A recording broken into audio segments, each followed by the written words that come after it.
So let's start with this section. We're going to learn about the technology that's behind Java. We'll learn what is Java programming language.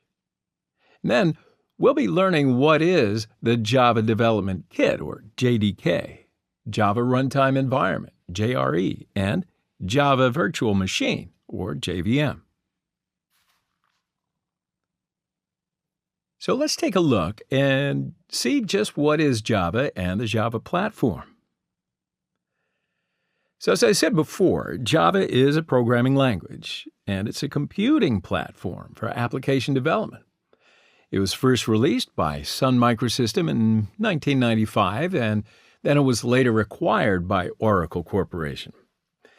And now it's pretty much one of the most used and popular programming languages. Java Platform is a collection of programs that help to develop and run programs written in the Java programming language. Java Platform includes an execution engine, a compiler, as well as a set of libraries. So that means that Java is a language that is platform independent. So it's not specific to any processor or operating system. It is intended to let application developers write once and run anywhere. Okay? So that means basically that a compiled Java code can run on all platforms that support Java without the need for recompilation. For example, you can write and compile a Java program on Unix and run it on Microsoft Windows, Macintosh, or a Unix machine without any modifications to that source code. Write once, run anywhere is achieved by compiling a Java program into an intermediate language called bytecode. The format of bytecode is platform independent. Java is an object-oriented language. So in Java, everything is an object. Now, since it's based on the object model, Java can be easily extended. Java is designed to be easy to learn, and if you understand the basic concept of object-oriented programming, it'll be easy to master. So we're going to cover object-oriented programming concepts in the following lectures. All right, so let's have a look at what is JDK, JRE, and JVM. So the Java Development Kit, or JDK, is a software development environment which is used to develop Java applications. So that means this package includes all the tools that you'll need to develop with Java.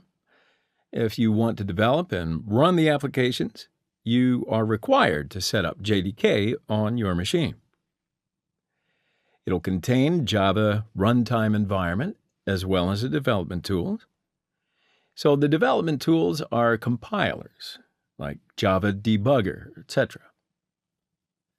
Java Runtime Environment, JRE, is a software package which bundles the libraries and the Java Virtual Machine as well as other components to run applications written in the Java language. The JRE is the runtime portion of Java software, which is all you need to run it in your web browser. It contains Java Virtual Machine, or JVM, and libraries. Java Virtual Machine is the virtual machine that runs the Java programs. So when you run the Java program, Java compiler first compiles your Java code to bytecode, and then you get this bytecode by compiling the .java files into .class files. The .class files contain the bytecodes understood by the JVM. So just briefly, if you are a Java programmer, you will need JDK to develop and run the applications, and this package will include JRE and JVM as well. But if you're just a normal user who likes to play online games or run only the programs that are written in the Java language, then you'll only need the JRE, and this package will not have the JDK in it. Installing Java on Windows is very easy. We will use the latest version of Java, which is JDK 11. So this video was prepared for Windows 10, but it's not important which version of Windows you have in order to install Java. Don't worry, because the settings are all the same. So now go to your favorite search engine, which is Google, and search Java JDK 11. And in the search results page, choose the first link, and you'll see the Java Standard Edition Development Kit 11 downloads page on the Oracle site. Now, there are a lot of download links on this page. So my system is a 64-bit operating system, and if you know your operating system type, you can choose the .exe version that will best suit you. If you don't know your operating system, you don't know whether it's 32 or 64-bit, just click the search button on your desktop and write device specifications into the search box, and you'll see your operating system type in the system type section.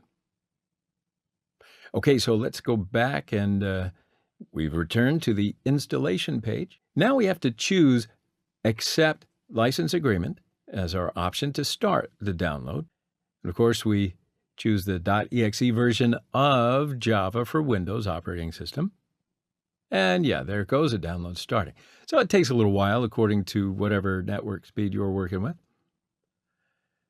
But now, as if magically, the download has been completed. So open this file, and we are now ready to install the JDK 11 on, my system. Hopefully you're following along and you're ready to do it with your system. Otherwise, just pause the video and I'll wait for you. All right, so click this button, Next, and click the next button again. Installing Java on the system, it takes a while according to not only your network, but your system performance as well. Okay, yes. Java JDK 11 is now successfully installed in the system, and we can go ahead and click that close button. All right, so after installation of Java, we have got to set up the environment variable. So in order to do this, open up the control panel and then choose System and Security section and click on System. Now, do you see that on the left-hand side, click Advanced System Settings, and then click the option Environment Variables. Now, on the System Variables, select the Path option. Now, just double check to be sure that the Path option is the one in System Variables, and then click on the Edit button. Okay, so now we have to add Java JDK location into our system. So for that, search PC, and then open the C drive and choose Program Files, the Java folder, and JDK 11, and go to the bin folder. All right, so now copy this path from the address bar and return to the environment variable page and click New. Okay, good. So paste the path to this location and click OK. And all of these pages, and then close all of them. Now open up the command prompt to check and write Java-version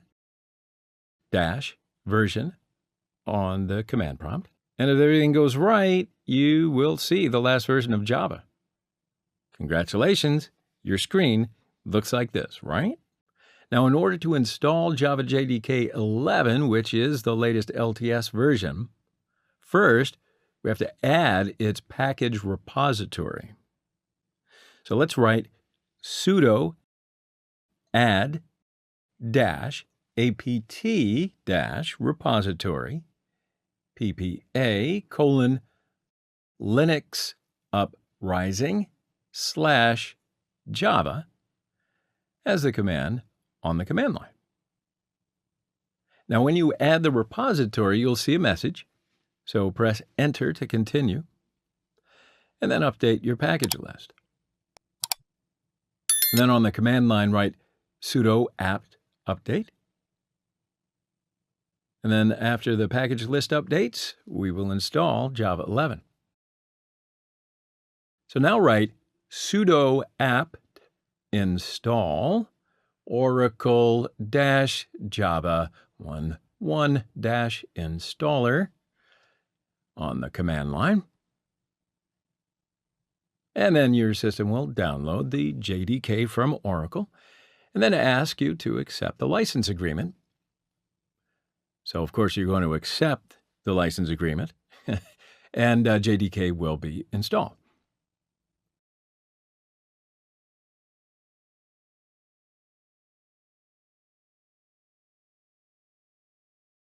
Okay, great. Now, let's look at how to select which version of Java you're going to want to use.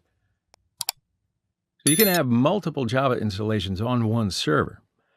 You can configure which version is the default for use on the command line by using the update alternatives command. So, write sudo update alternatives config Java on the command line. And now you can see all the installed versions of Java as a result. So now choose the number associated with the Java version to use it as default, or you can always press Enter to leave the current settings in place. Now you can do this for the other Java commands, such as the compiler, javac. So write sudo update alternatives config javac, or javac if you want, on the command line. So this command shows each installation of Java along with its installation path. So copy the path from your installation, then open /etc/environment by using Vim or your favorite text editor. And in Vim Editor, press the I key to pass the insert mode. And then go to the end of this file and add a line and